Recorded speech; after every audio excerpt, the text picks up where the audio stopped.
Assalamualaikum warahmatullahi wabarakatuh. Perkenalkan, kami dari kelompok 3B. Di sini kami akan mempresentasikan tentang pemeriksaan CPITN.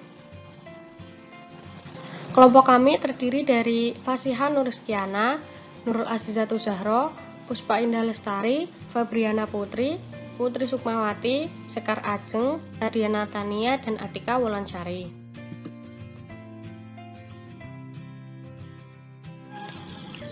Materi yang akan kita bahas pada presentasi kali ini yang pertama, pengertian CPITN, tujuan pemeriksaan CPITN, prinsip kerja CPITN, sektan-sektan CPITN, penilaian atau skor CPITN, dan yang terakhir pemeriksaan dan contoh kasus CPITN.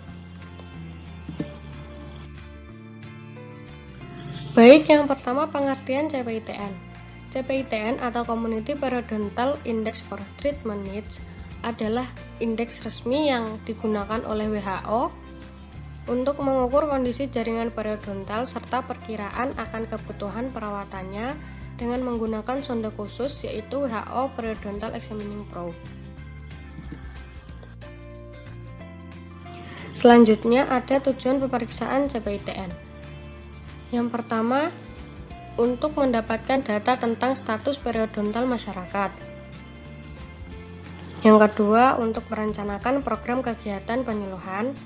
Yang ketiga, untuk menentukan kebutuhan perawatan yang meliputi jenis tindakan, besar beban kerja, dan kebutuhan tenaga. Yang keempat, memantau kemajuan kondisi periodontal individu.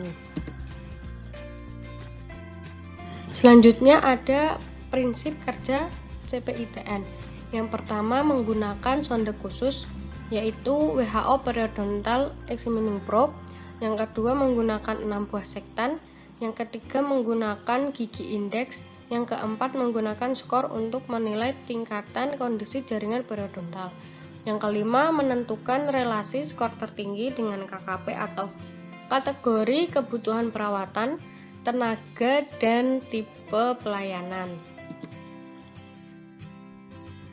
Sektan-sektan CPITN. Sektan memiliki 6 regio yaitu sektan 1, sektan 2, sektan 3, sektan 4, sektan 5, dan sektan 6.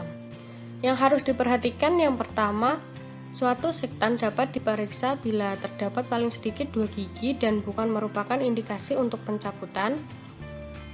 2. Bila pada sektan hanya ada 1 gigi, gigi tersebut dimasukkan ke sektan sebelahnya. Yang ketiga, sektan dengan 1 gigi tidak diberi skor.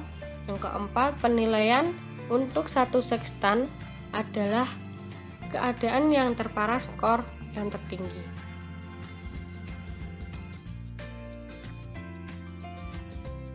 Untuk gigi indeks daripada CPITN itu adalah meliputi 6 sektan ya, sektan 1, 2, 3, 4, 5, 6.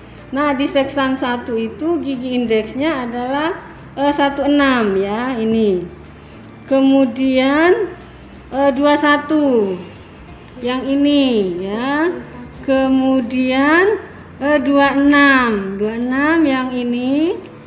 Kemudian turun lagi 36 yang ini. Kemudian selanjutnya pada sektan 5 yaitu 31 ya, 31 yang ini 31. Kemudian selanjutnya adalah 46 ya, itu yang terkait dengan gigi indeks. Penilaian atau skor untuk tingkat kondisi jaringan periodontal. Nilai 0, kondisi jaringan periodontal sehat. Nilai 1, kondisi jaringan periodontal pendarahan pada gusi. Nilai 2, kondisi jaringan periodontal ada karang gigi subgingival. Nilai 3, kondisi jaringan periodontal poket dangkal atau 3,5 sampai 5,5. Nilai 4, kondisi jaringan periodontal poket dalam lebih dari 5,5.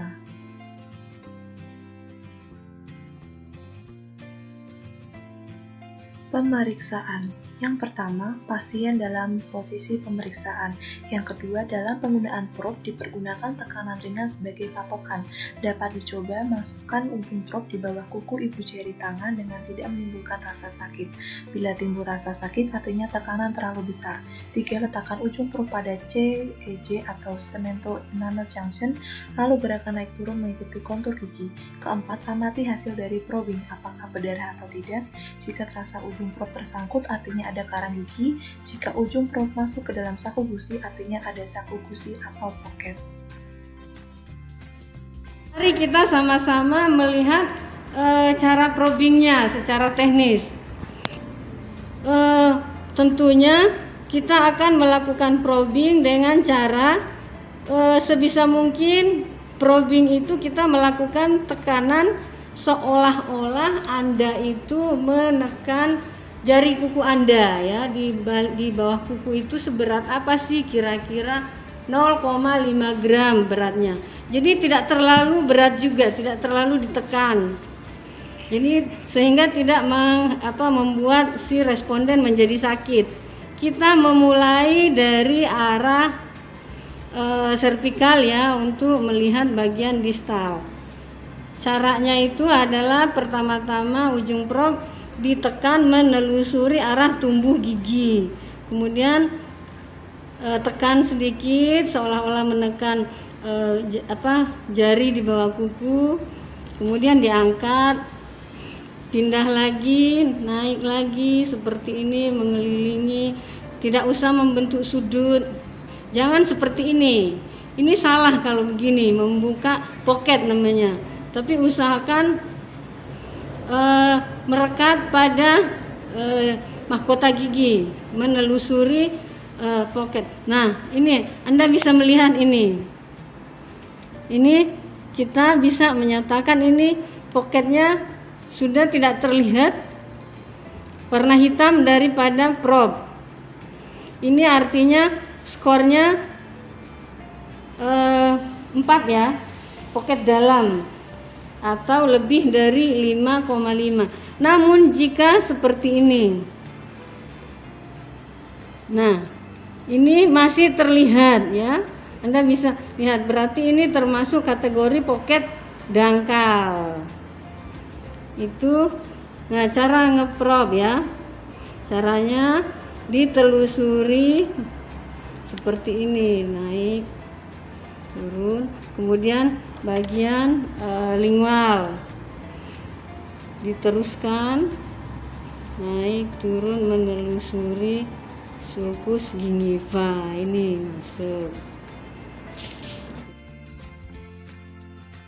Cara penghitungan dari skor tadi ya, jadi kita kan tadi sudah ada gigi indeks yang kita lakukan pemeriksaan. Apabila tadi kan kita hitungnya ada berapa sekstan sehat aja ya, jadi bila di sekstan 1 ini ada 1, berarti misalnya ini sekstan ada 0, kemudian dia 1, dia 2, 3, 4, berarti yang 0 kan ada 2. Jadi dia, kamu tulisnya pasienmu A ini memiliki 2 sekstan sehat. Kalau dia tidak ada, berarti dia 0 sekstan sehat. Itu ya untuk pengukuran banyaknya sekstan sehatnya. Contoh kasus pertama, skor 0 yang berarti periodontal sehat.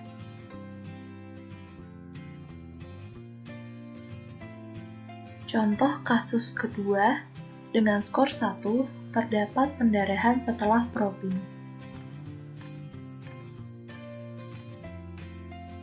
Contoh kasus ketiga, dengan skor 2, terdapat kalkulus supra atau subgingiva atau daerah hitam pada probe masih terlihat.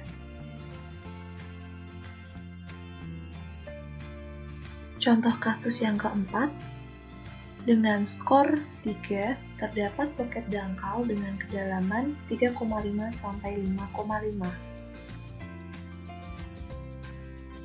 Contoh kasus yang kelima, dengan skor 4, terdapat pocket dalam dengan kedalaman lebih dari 5,5 atau bagian probe berwarna hitam tidak terlihat. Sekian presentasi dari kelompok B tentang pemeriksaan CPITN. Terima kasih.